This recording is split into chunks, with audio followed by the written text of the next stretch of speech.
Hello, everyone, and welcome to the Soul Surgery Podcast. My name is Nikki Clinch, and I am your host. And this is the beginning of a very special new series on this podcast. We are launching today with this episode our new Surrender series. So, this series is coming alongside my new book, Surrender: Break Free of Your Past, Realize Your Power, and Live Beyond Your Story, which launches on the 20th of July all over the world. The Surrender series in this podcast is going to be a series of powerful interviews and episodes sharing with you human stories, sharing with you people's personal experiences of going through the transformational process of surrender. Each week, I am going to release an episode where you get to hear someone who holds a role of leadership in this world, has a real space of impact in this world, sharing a personal story about the lessons they had to go through, the parts of themselves they had to face, the parts of themselves that they had to heal and release, and the incredible gifts and shifts and points of maturation that came from this remarkable invitation that is to surrender. So, this week's episode is a special one. This is the first time that someone has come in to interview me. And I am excited to share with you this episode where the amazing Jaiya John comes in to interview me and sit with me and ask me to share parts of myself and parts of my journey, parts of my learning, right from my birth to writing this book, this time in my life, sharing with you the greatest points of surrender that I have gone through, had to go through, continue to go through on every level: emotional, mental, physical, and spiritual. I hope that you get a lot out of this episode. You will hear what it really means to go through an ego death and allow a rebirthing of yourself and who you were born to be into this world. And Jaiya does the most remarkable job.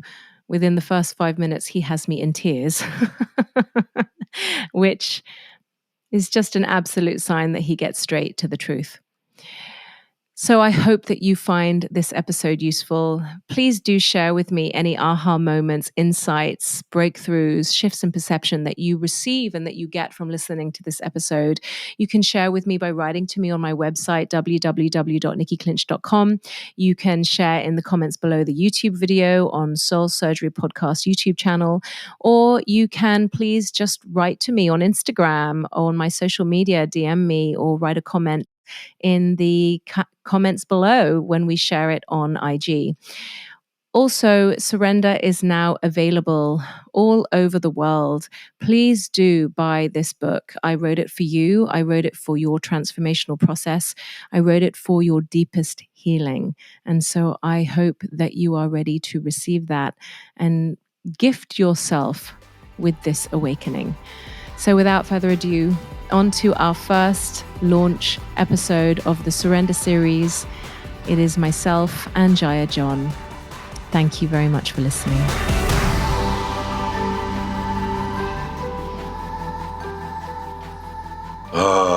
Good morning, Nikki dear. Early good morning for you where you are. Yes, good morning, Jaiya. Thank you for being here. It's such a joy to be sitting with you. Well, this is a deep honor for me. When you reached out to me, I've been in a deep space of sabbatical and rest and with retreat and writing and book birthing. And so I haven't, along with the pandemic, haven't been too much engaged with other human beings.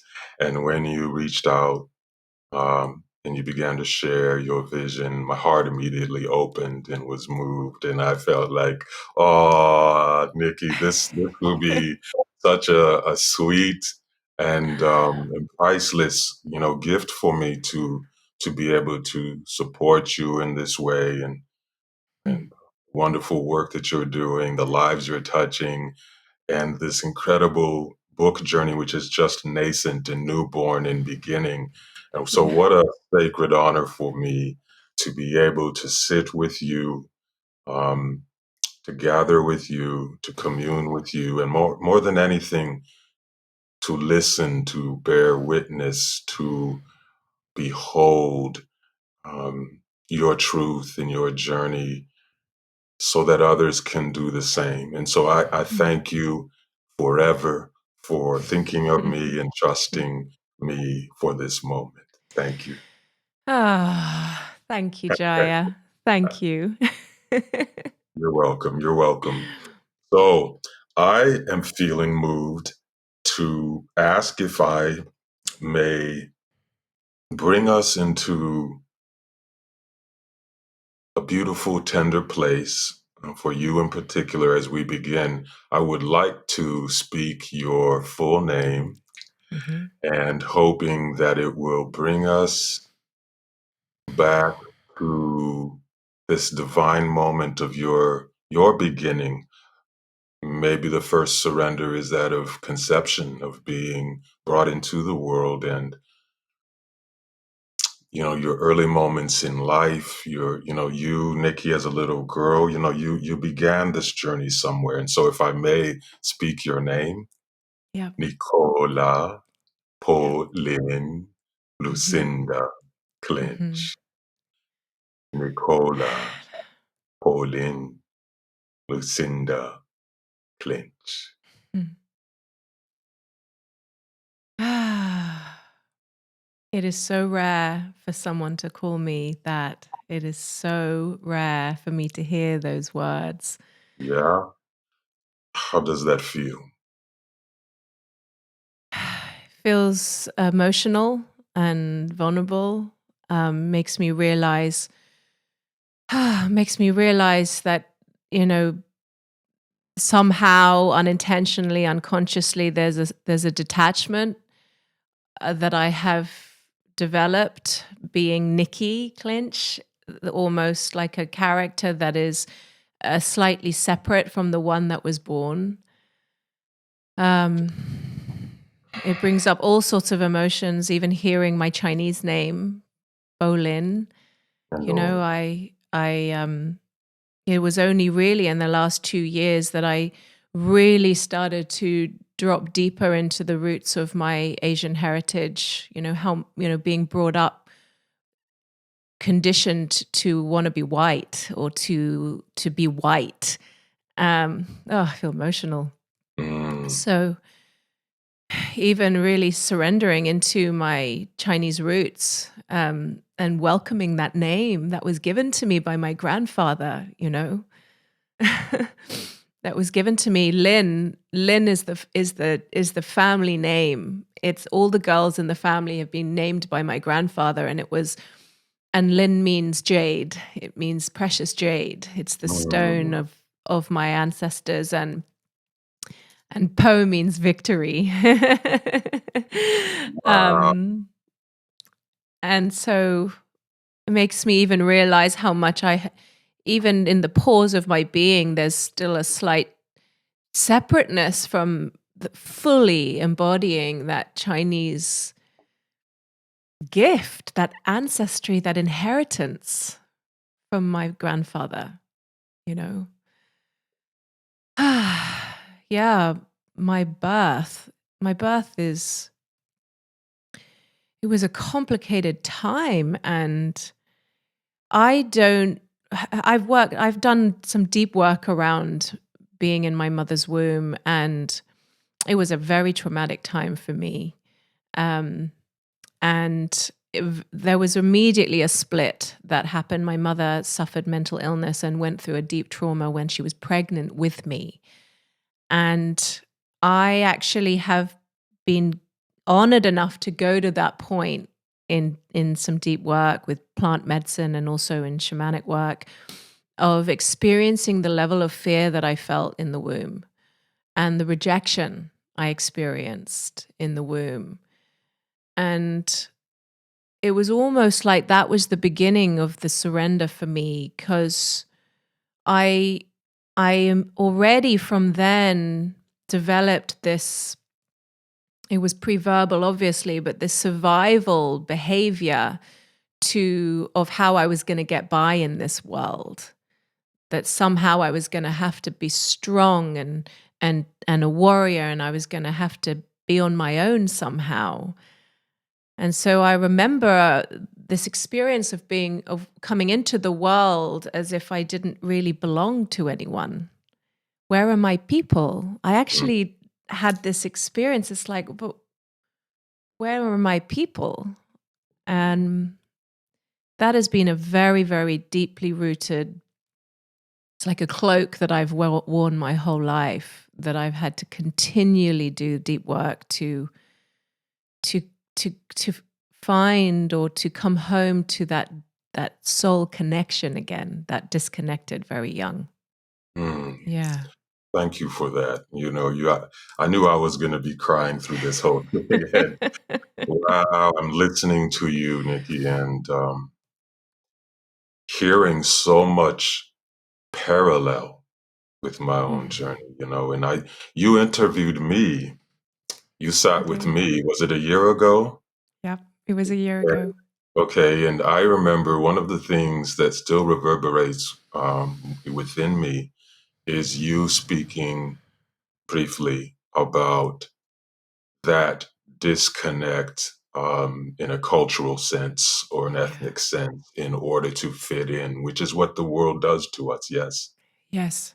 Yeah. And that may be why, with being here with you now, I have felt moved to speak your full name because I have been on my own journey with names, and I just understand, for you, the journey has very much been one of not necessarily returning to your true self, but reactivating your true self, Yeah.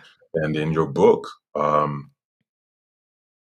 you speak of the work that you do with souls and the work around helping people to find those ways of removing their masks. Yes. And that's Yes. that's a word that you use very intentionally, the mask. And there is this performance art Mm, that tends to develop as we grow into the world, yeah, because the yeah. deep urgent desire to feel as though we belong and though as though we are beautiful, and so we follow the cultural trail of what it means to belong and be beautiful.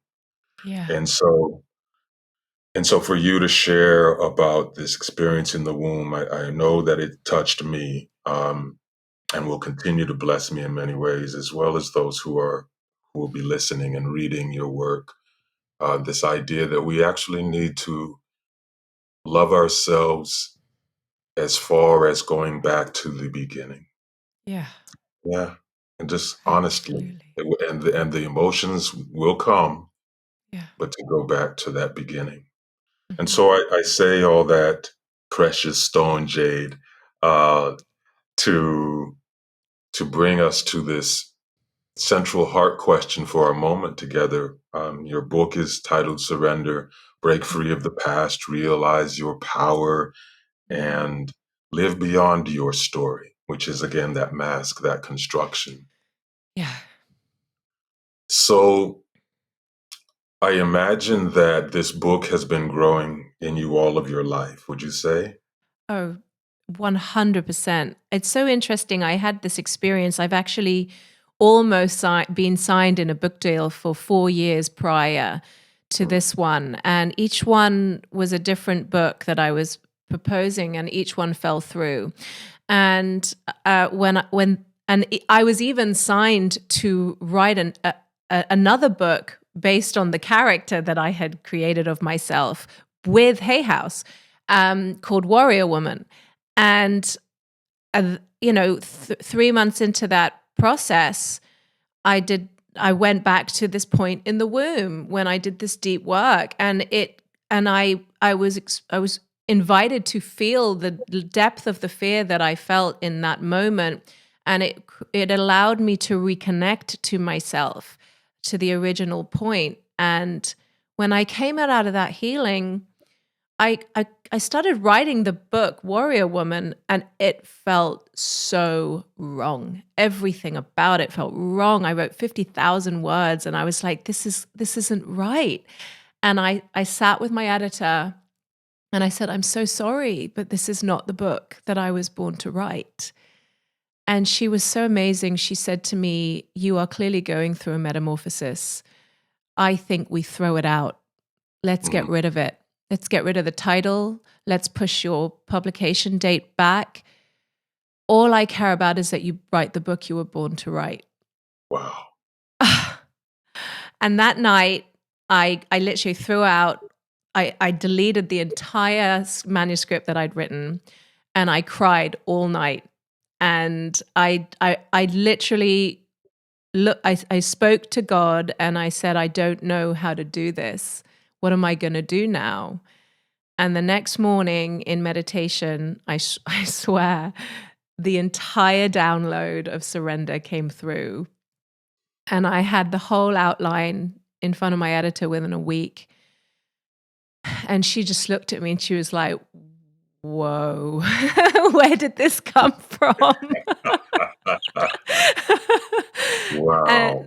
And when I finished it and I gave it to my agent to read, and she started crying because she'd been with me the whole 4 years. And she said, my God, this is it. This is the one. This is the one you were meant to write. What in the world? What kind of an editor does that? I think that is rare. What in the world is going on?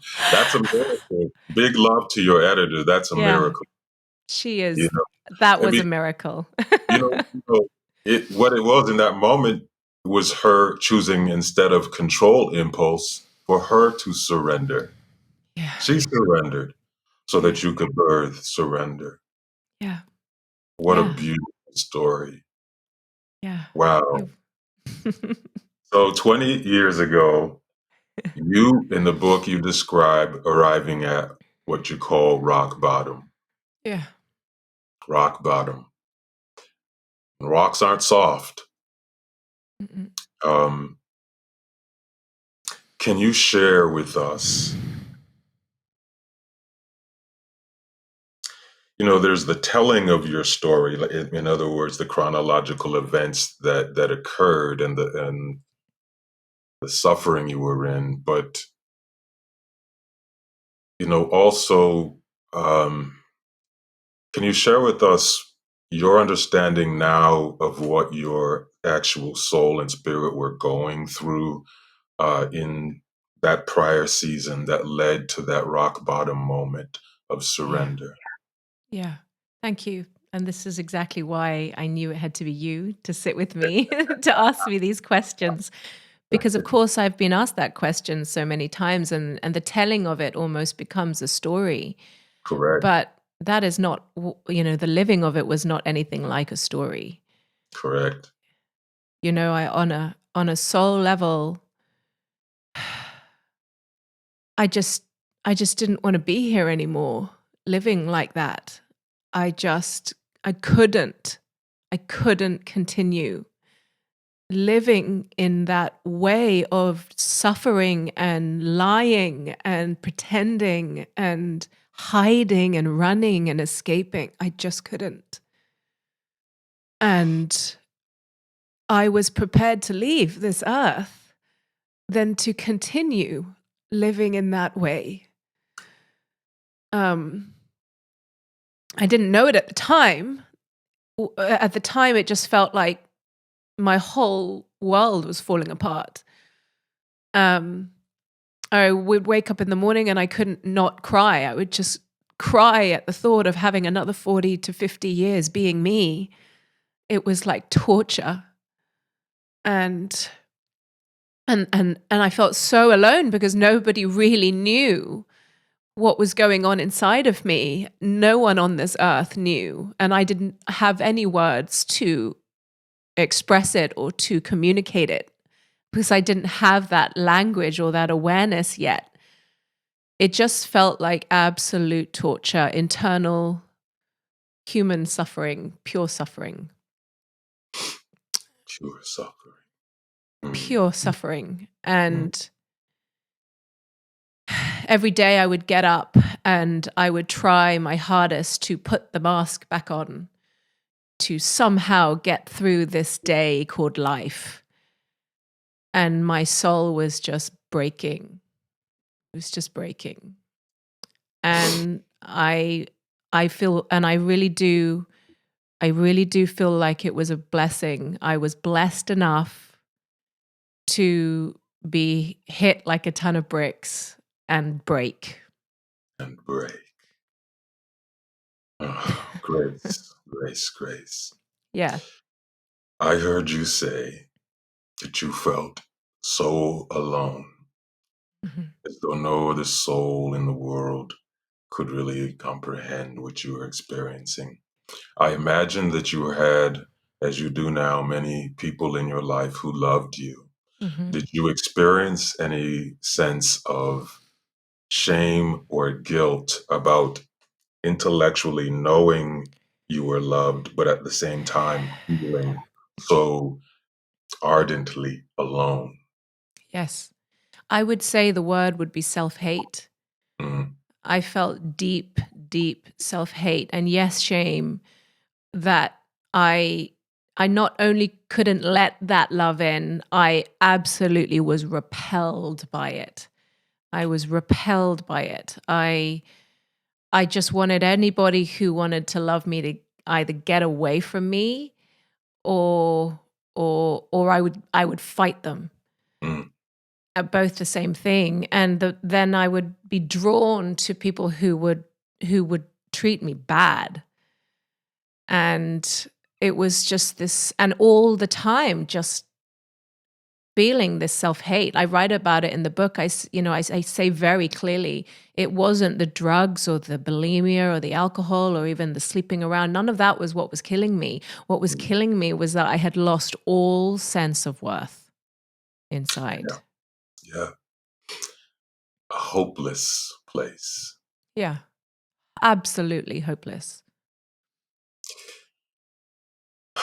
Did you, in the midst of that pain and hopelessness, did you wrestle with your your story of your life up to that point? Did it feel as though it was like a boa constrictor strangling you to death? What were you doing with that story in Oh, that pain? well, it's so interesting. Thank you for asking me that because I realized that I had like three fights going on all at once, and there was the picture of who I thought I was going to be in my mind, which of course didn't match up with this drug taking, sleeping around, bulimic girl that was, completely a mess. I had this picture in my mind. I literally remember it. I used to see myself standing on a stage, singing like a bird, in front of in front of thousands of people and just like free, just absolute shining free. And I was like, that's who I'm gonna be. That's who I'm gonna be. That's who I'm gonna be. But then I'd get up every day and be this person that couldn't get through the day without getting high or hurting myself or just, and then I would hate myself for that. And there was this fight going on. I would keep trying to, in my mind, today's the day that I'm going to stop being her and I'm going to start being her. And it was just this absolute tussle. It was like I was in a boxing ring every moment of every day being in this fight. And I realize now that neither of them, they were all images, ideas, and the idea of the pressure of these ideas was what the boa constrictor was. It was like none of it was listening to me. None of it was about listening to my soul. It was all trying to be somebody That you were not. that I was not, that I had to be. Like in my mind, I had to try and be either of these people so that I could what? Somehow be loved? Wow. Somehow be loved. Do you, and so in your book, you describe this moment. Hmm. Um, Maybe you were, I'm picturing you literally on the floor, Oh, yeah.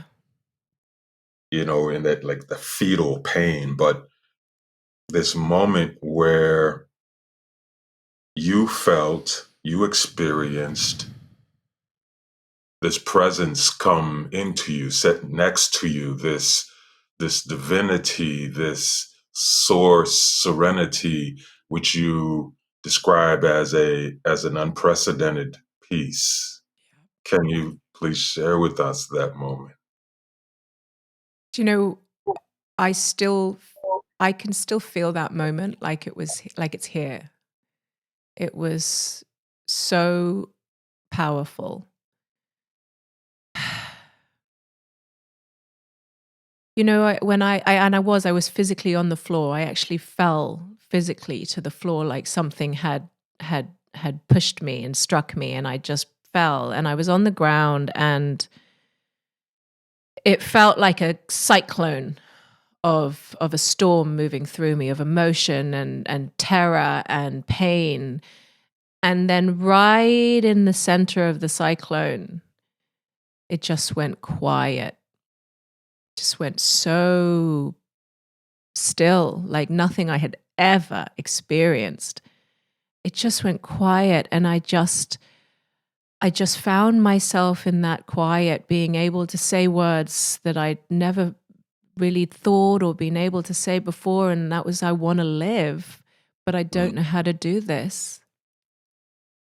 And I realize now, I didn't know it at the time, but it was a prayer.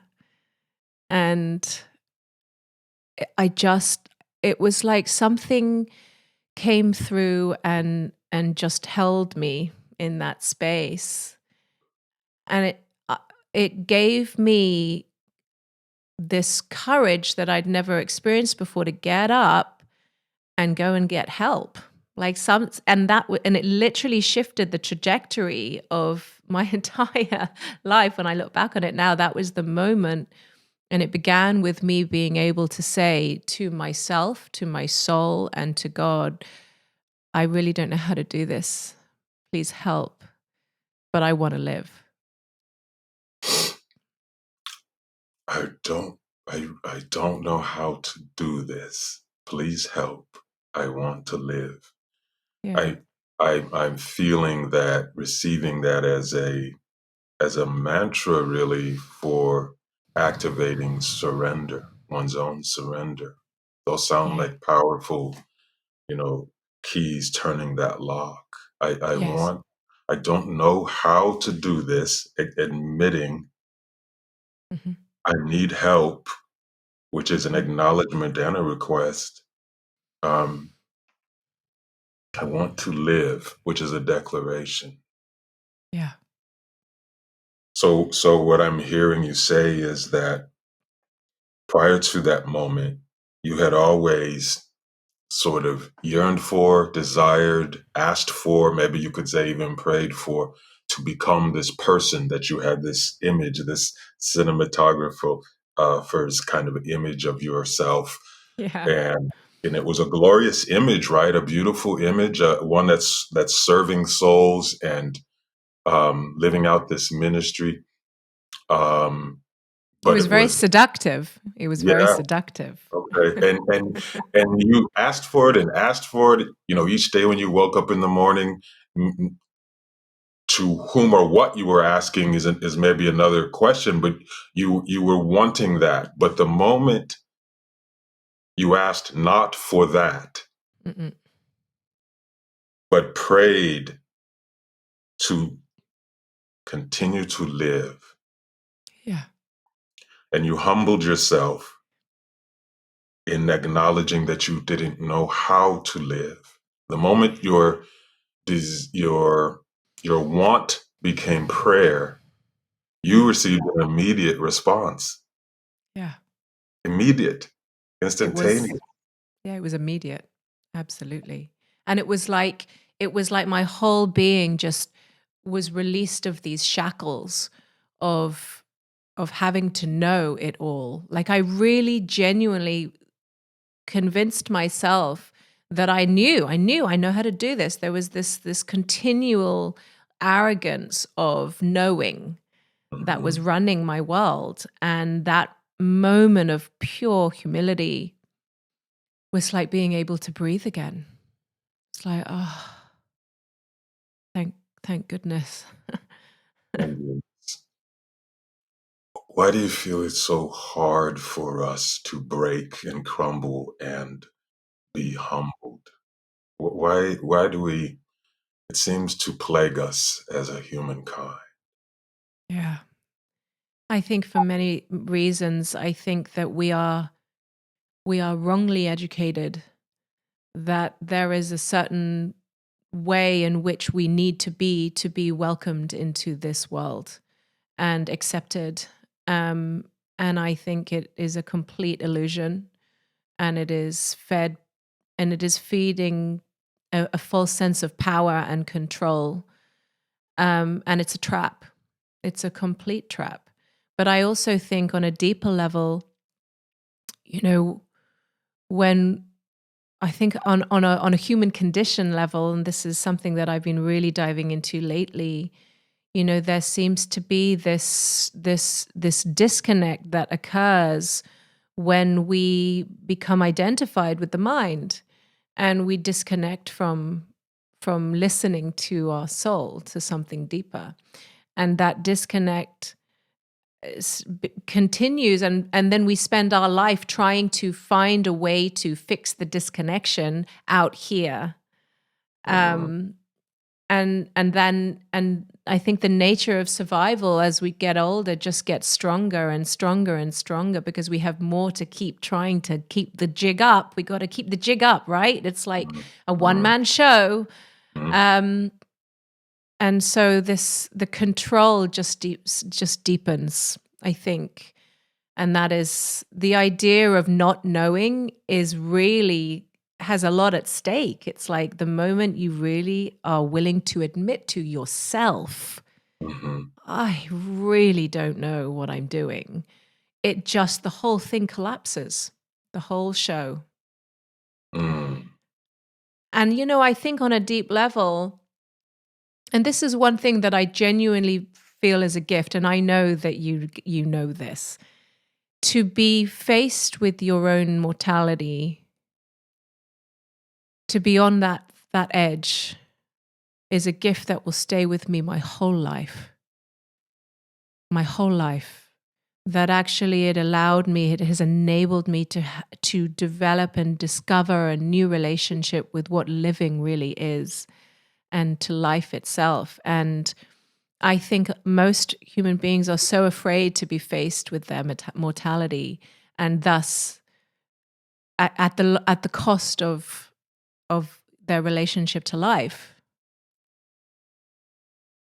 at the Yeah. cost of their relationship to life. What a Hmm. cost.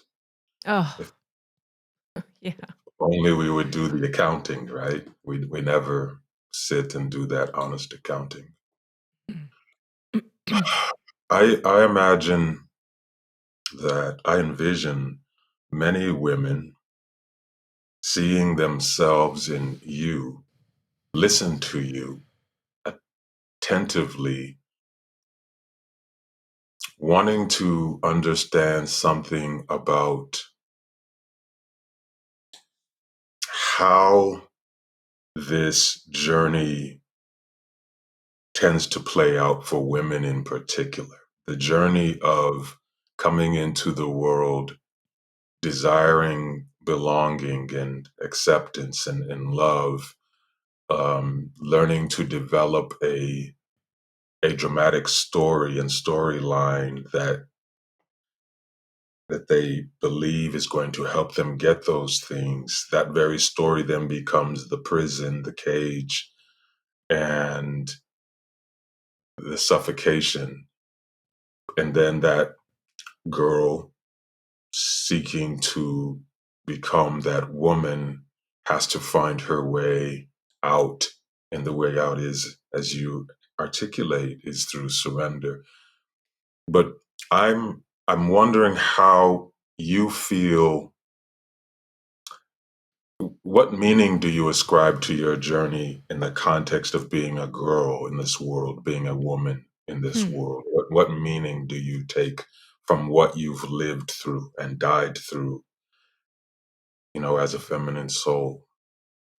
Well, it's a really interesting question. I'm in an interesting phase of my work right now where I'm actually not just working with women anymore. I've really, for me now, it's really transformed into a space for the species, for human being, rather Hmm. than women. But I hear your question, and I'd like to try and find a way to answer that because it's such an important one.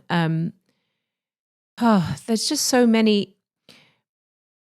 There's so many stories that I've inherited from my ancestry, but also from the world about woman. Hmm. You know, let's go through my family story, my ancestral story. Only two generations ago, my grandfather had like concubines. Hmm. You know, I mean, women were like the lesser sex, the lesser species, part of the species, and um, in fact, seen in a way that was to be subservient, to serve, and to submit, and this shame that comes with that, the shame that is carried by only having an existence in the world that is less and small and to serve the man. Hmm. And then, going even deeper, my mother was born into the world. My mother, the absolute direct root of feminine for me. My mother was born into this world in a family of light brown skinned, um, Chinese family, but she was born with this very, very dark brown skin. And so immediately, even within her own heritage, was seen as lesser than.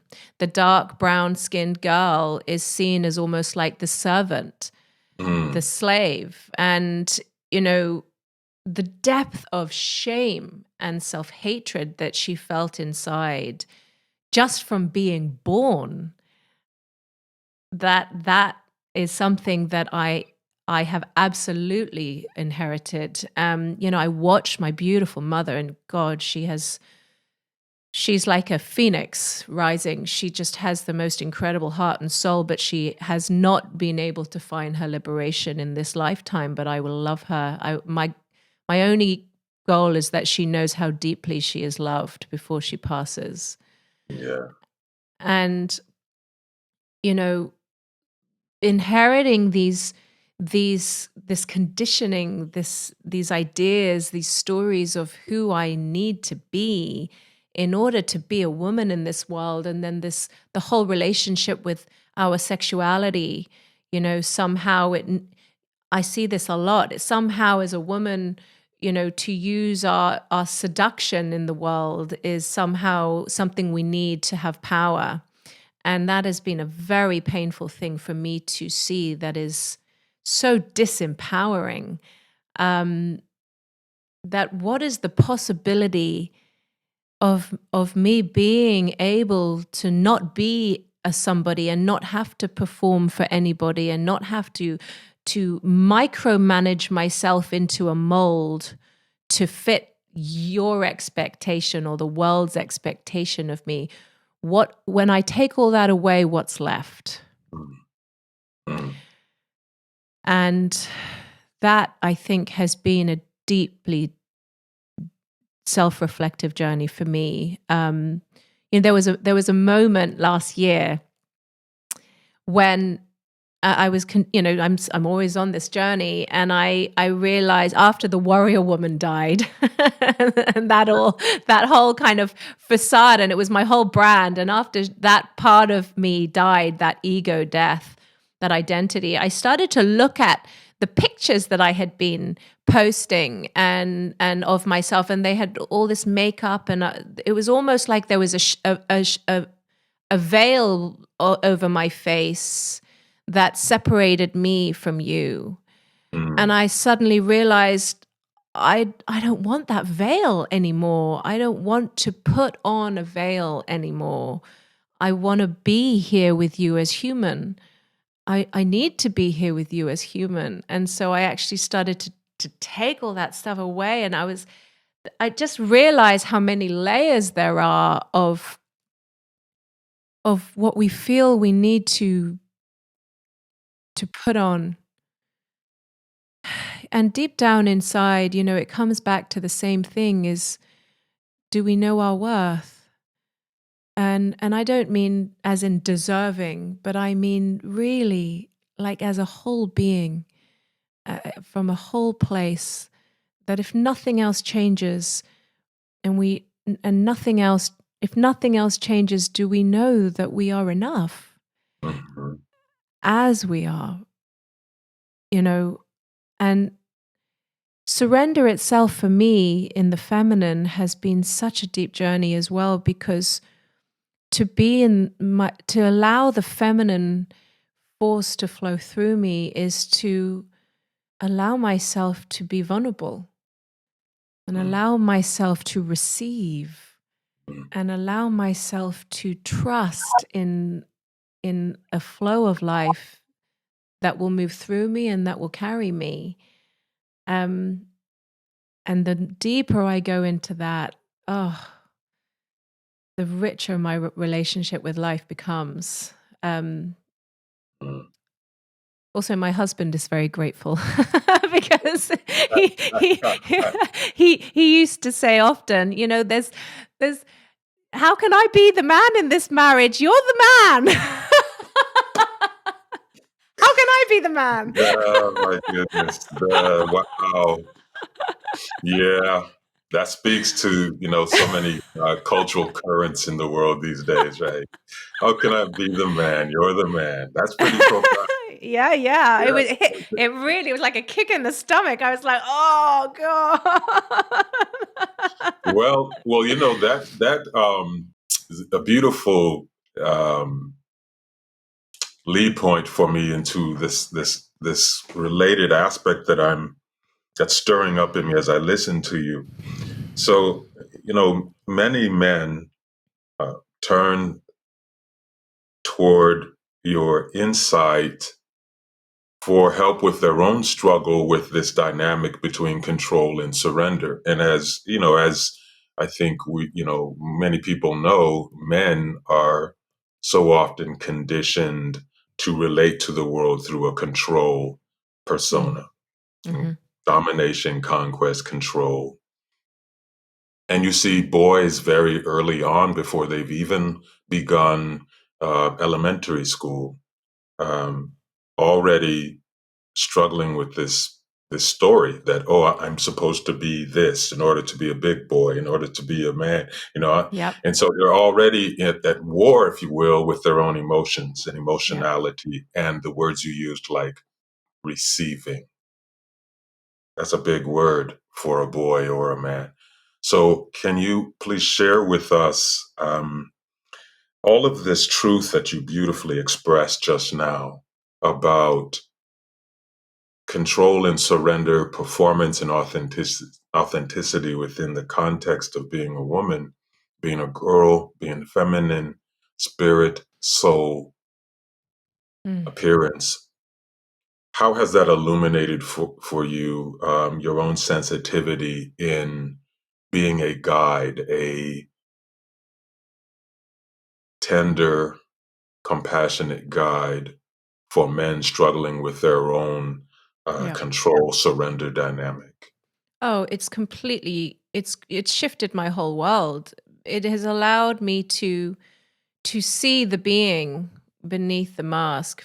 The When I because I work with men now, and I have some male one-to-one clients, and it's also completely shifted my relationship with my husband, to be able to see that little boy, to be able to see that absolute pure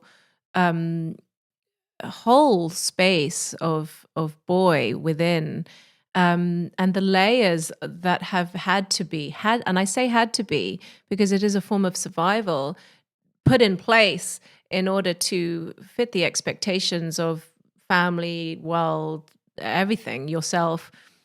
It really, well, there's kind of two things. It's gifted me with a much deeper sense of compassion and empathy, that on a universal level we're all struggling with the same human condition.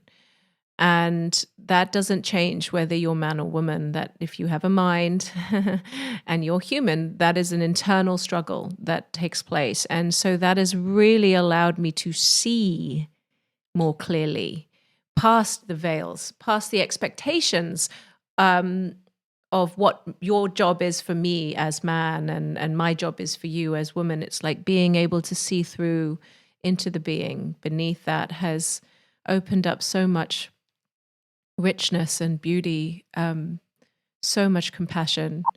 And I think also the more at peace I have become with my own self, um, the more of a safer space I have become for man, which I've noticed in my work. There's no hidden agenda. There's Mm. no expectation. There's nothing trying to get anything or grasp anything or take anything from you. In fact, I can really see you. And it seems so simple to learn how to really be able to see each other. But the journey there is hard. There is so much that gets in the way of us being able to really see each other beyond the projections, beyond the expectations and the pictures and the ideas and the fantasies. It's like, can you really even see me? And can Mm. I really see you? I think that is the greatest gift that we can really give each other, is to be able to really see each other for who we are, to sit opposite you as a man and me as a woman. I see I see you beyond expectations and the game. It's just the most beautiful gift, I think. Mm. Thank you. Thank you. It's beautiful. I I feel like I just heard you crystallize the essence of your book offering, Mm, in those last words. The seeing of self and one another, mm. and the worth as we see, we gain vision of our true worth, and Yes. thereby the true worth of others. Yeah. Yes. I feel as though that's the story you're telling in your book, and in your work, and in your living most of all. Yes. Speaking of which, how has you and your family have been through big changes during the pandemic, like Yeah. big changes, right? And I imagine, or I sense that you're there's the adage that if you want to really learn something deeply, teach it. Yeah. And for you to doing the work that you do, and then birthing this book, you must have been immersed in the meaning of surrender over and Hmm. over again in so many different ways in recent months. And Hmm. so, can you share, please, how that immersion in this truth of surrender has affected or benefited you and your family through these significant changes, you Yes. know? And because you Well, seem arrived at a beautiful place, but people need to know it took something to get there, literally and figuratively, to where you are as a family now.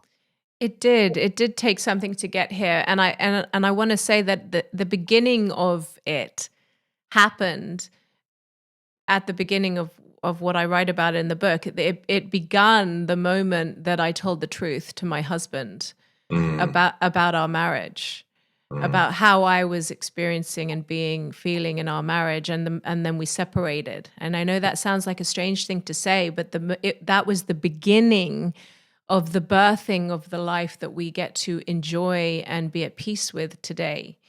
That it begun with me telling the truth to myself and to him.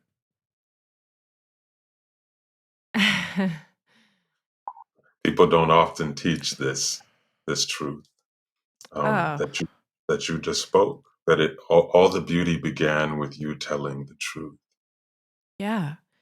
I I cannot believe, and I say this for myself as well as you and the listeners, I cannot believe how much I have hidden the truth, my own truth to my own self, and then suppressed it to the ones around me. And I came home from the Amazon and I told myself the truth, and then I told him. And it was at the risk of the complete destruction of a picture that we had cultivated that looked like that was marriage, that was life. And we were both courageous enough. It didn't feel like it at the time, felt like pain, but we were courageous enough at the time to let something die. We let the marriage that we had been having die. And we really did. We really let it completely go. And he moved out, and I was single mother for 6 months. The whole time I was writing that book, I was a single mother. And it was the ultimate surrender to truth. And I just kept hearing, because everything was kind of in a destruction phase of destruction. And I just kept hearing, if you just tell the truth, if you just tell the truth, then something will lead you through this. And that's what I just kept doing. I just kept committing to telling the truth to myself and to him. And by doing that, so much started to come out, like so much of who I thought I needed to be, what I thought marriage needed to be, what I thought love needed to be, just started coming out.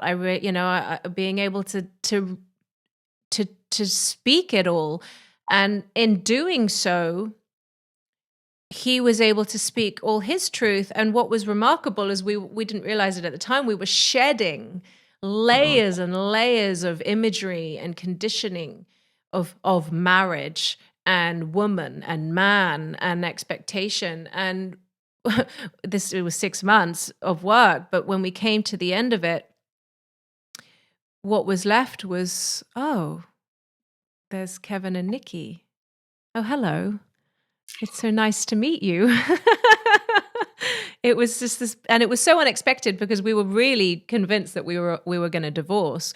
And we had this beautiful moment, and I talk about it in the book, where we just saw each other.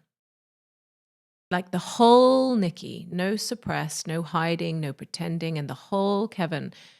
And we just saw each other, and this spaciousness started to arrive, this level of freedom and love in a way that I'd never experienced love started Mm. to birth through, and where he could be his whole self and I could be my whole self, and love could be born in that space. And we began making friends, and then we fell in love and we remarried, and that was the beginning of a birthing of a new life for us. The whole thing has been a birthing. And in that it just kept continuing, when COVID happened and the world fell apart and our perception of our lives just kind of crumbled. We just kept telling each other the truth. And in that truth, we discovered things. We were like, what are we doing here? I want my children to run in nature. I don't want them to suppress this wild spirit that they have inside of them. It's so beautiful. Why would I do that? Why would I do that to them? And we realized that we just kept following this soul calling of truth. And we ended up selling the house. We ended up letting go of everything right in the middle of COVID. And it wasn't easy because the world was telling us that was impossible. And somehow doors just kept opening, even to the point, and this is an amazing story. Immigration in New Zealand had completely shut down all applications for visas here. And so my application, which we had put through a year before, had been stopped. So the only thing I could get was this visitor's visa to get across the border and then be here as a visitor for like a few months. And I kept saying to Kev, I know it. I can feel it in my soul. We're meant to go. This is it. We have to trust. And we sold the house and we packed up and we got the kids to the airport. And on the day that we were meant to be flying, there was an airstrike. And we were like, let's just keep going. Let's get to the gate. Let's get on the plane. And we were on the plane. And halfway through, as we landed in Singapore, halfway through the journey, I received an email. And it was from immigration. And it said, Nikki Clinch, I'm happy to let you know that we have awarded you your full residential visa, permanent residency, which will be activated on the 2nd of December, which was the day I was landing on New Zealand soil. I cried. My husband and I were crying in Singapore airport. It was like divine intervention. We couldn't believe it. Who gets a permanent residency in the middle of COVID? It was unbelievable. And when I landed on New Zealand soil, it it really felt like I had landed home. It was like home. Wow. Wow. Wow. I remember you sharing that story on Instagram, and I was crying then, as I'm crying now, because what grace. I mean, you trusted, you had faith, both Yeah. of you. And isn't that the ultimate surrender? I mean, you literally put your family in the hands of this faith that we don't even know. We're flying. We're getting in the air and we're flying and going around the world, and we don't even know, what we're arriving to, what our status will be. What surrender is that? Yeah. You know, But I swear, I really mean this. I heard it so clearly the whole way. This calling never left me, and it was crystal clear. And it was like and then I've had this amazing part of the story, which I've never shared live. I had a vision before I left that I was meant to come here and sit with an Indigenous elder who was going to teach me the next phase of my journey. And when I got here, somehow we were just deeply called to come to this part of the rainforest, to this part of the bush. And a few months in, I had a soul reading with someone, and I told them about this vision. I said, I had this vision. I can feel her. I can feel her. When am I going to meet her?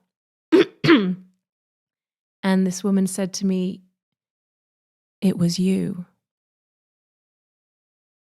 You were the Indigenous elder.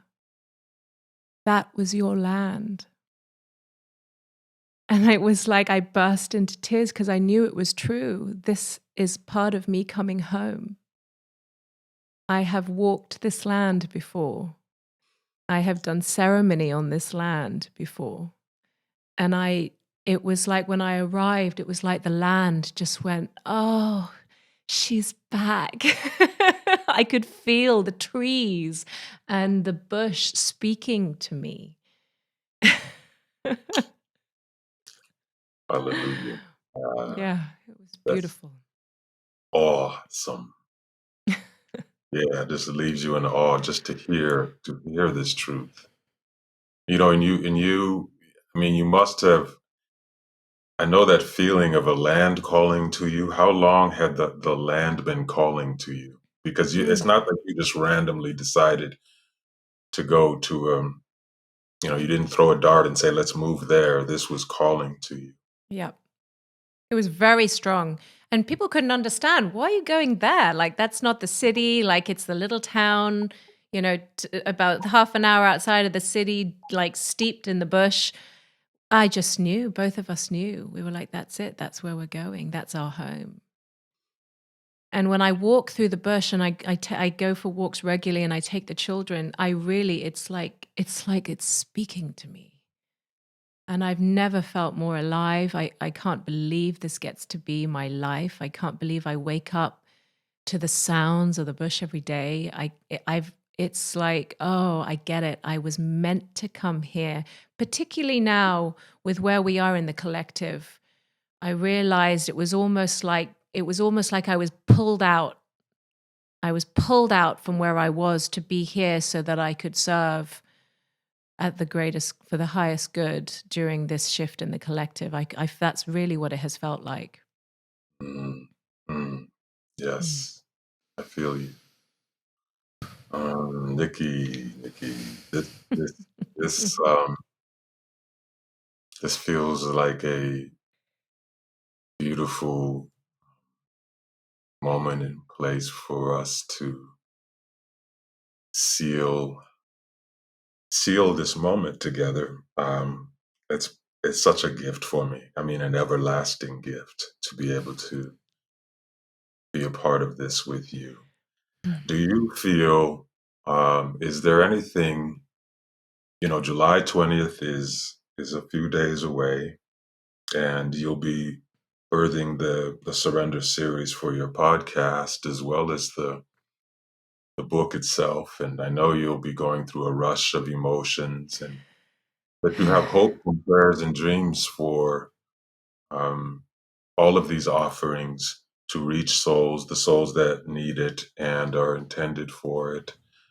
Would you like to share any last feelings or thoughts about um, these offerings? As Mm. we all go forward, because it is a shift globally that we're living through. Is there something in particular and precious on your heart at this moment? Yes. I think what I want to speak to the individual. Um, you know,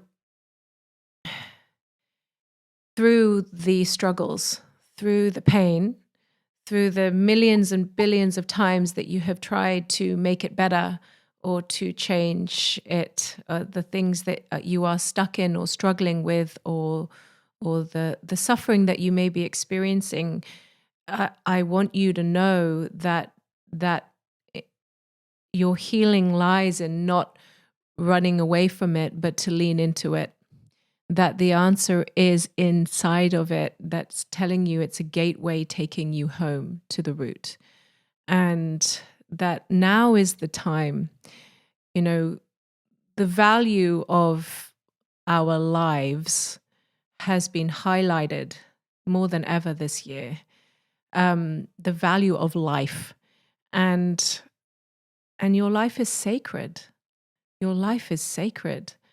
And you were born here on this earth to be your true self. That's your birthright. And so if there's any whispering in your heart or your soul calling you home to that place, I want to be a stand for you to be courageous enough to listen to that.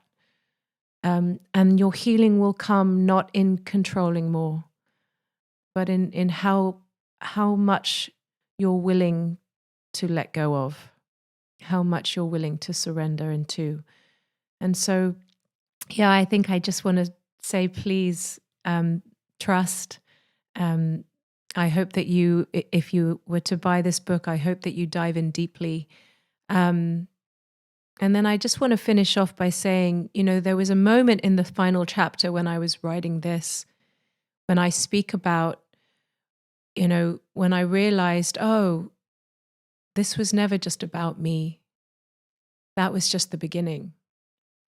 And that when we get the gift of experiencing home within our own self, we become a space, a much bigger space for others. And that is our gift here.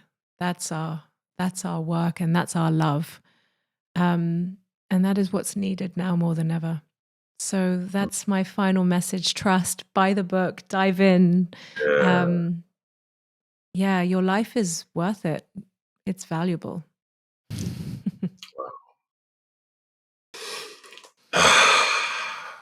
Nikki, thank you for your offering of love today for all of us, for each of us. Thank you for being so naked, so open, so sincere, so revealed.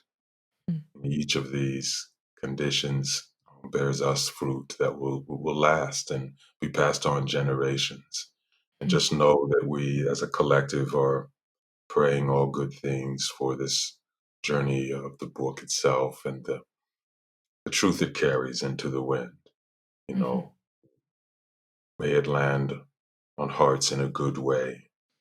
May your beautiful journey continue as a soul and as a family.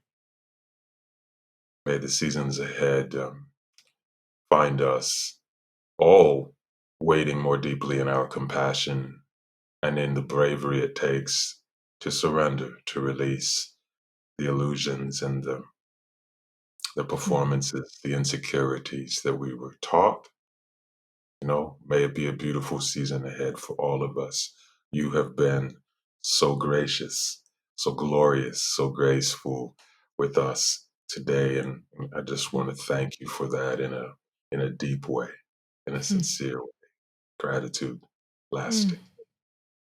Thank you so much, Jaya. I really acknowledge what a privilege it is that you came and said yes to my invitation. It's the second invitation I've given you, and both times I'm aware you would normally say no.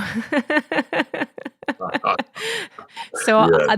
that doesn't go past me. I really receive that, and I feel extremely honored that you say yes. And I knew that it needed to be you because I knew you would go past the presentation of Nikki and the presentation of this into the soul. And that's what I wanted. So thank you for your work and your soul and your heart. Thank you. You're most welcome. It's a blessing. Love you, Nikki. I love you. I love you, Jaya. Thank you. Yes, man. Take care of yourself.